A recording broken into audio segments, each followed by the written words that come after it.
Hello guys, नमस्कार. मी अमृता आणि तुम्हा सर्वांच्या आणखी एका व्हिडिओमध्ये स्वागत आहे आणि welcome back to our new blog. तर कशा आहात तुम्ही? आय होप तुम्ही सगळं ठीकच असाल. आणि त्या दिवशी तर रविवार आणि सागर पण शनिवार रविवारची सुट्टी असते आणि घरी असतात. आणि मग काही सकाळी लवकर उठले, पहिलं सागरला चहा नाश्ता करून दिला, त्याचबरोबर गोगीला ओट्स वगैरे करून दिले आणि मग काय नंतर पेरू, केवी आणि ऍपल कट करून घेऊन मग नंतर मी मस्तपैकी खाल्ला. मग काही थोड्या वेळ बसले, टाइमपास वगैरे केला, थोड्याशा गप्पा वगैरे मारल्या आणि मी सागरी नंतर होतो पकाचा वगैरे टायमिंग. दुपारच्या टायमिंगला मस्त अशी वांग्याची भाजी वगैरे केली होती, मिठाची. गुगी ही खाईल म्हणून आणि मी मुद्दामच आज वांग्याची भाजी केली होती, कारण की गुगी ना खाईल म्हणून तिच्यासाठी मिठाची भाजी केली होती. आणि सागरी खाईल मस्तपैकी मिठा मसाले वगैरे घालून करायचे, खूप भारी लागते मिठाची भाजी. लहानपणाची आठवण आहे, तुम्हाला सांगते. आम्ही गावाकडनं आमची आई वगैरे आम्हाला सारखी आम्हाला करून द्यायची मिठाच्या वांग्याची भाजी. खूप भारी आणि टेस्ट वगैरे लागते, तुम्ही एकदा ट्राय पण करून बघा. आणि मग नंतर मस्त अशा चपात्या वगैरे लाटून घेतल्या गाई सगळ्या पटपट वगैरे. आणि मग नंतर गोगीला आणि सागरला जेवायला दिलेलं होतं. आणि तुम्ही पहा, तिच्यामुळे मी ताट आणून ठेवलं तरी गोगी लगी म्हणते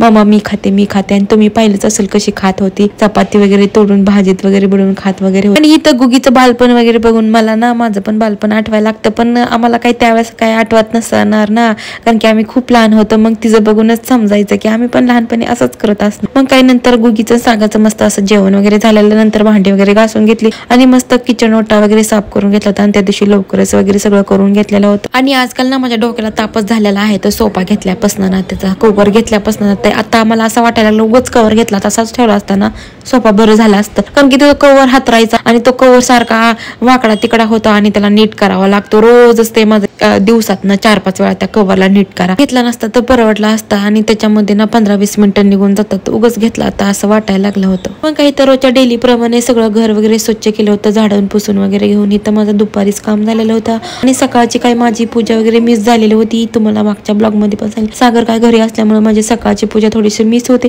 त्याच्यामुळे मग मी लवकरच 4 वाजता वगैरे करायला घेतलेली होती. त्या दिवशी होता नवरात्रीचा 7वा दिवस आणि बघत बघत 7 दिवस गेले ते कळलंच नाही. आणि त्या दिवशी कलर होता ऑरेंज कलरचा मस्तपैकी. इथं ऑरेंज कलरची साडी वगैरे वेअर केली, नंतर ती मस्त तयार वगैरे झालेली होती. आणि आज मी 7वी माळा घालणार होती, दुर्वाची म्हणजेच हराळीची वगैरे.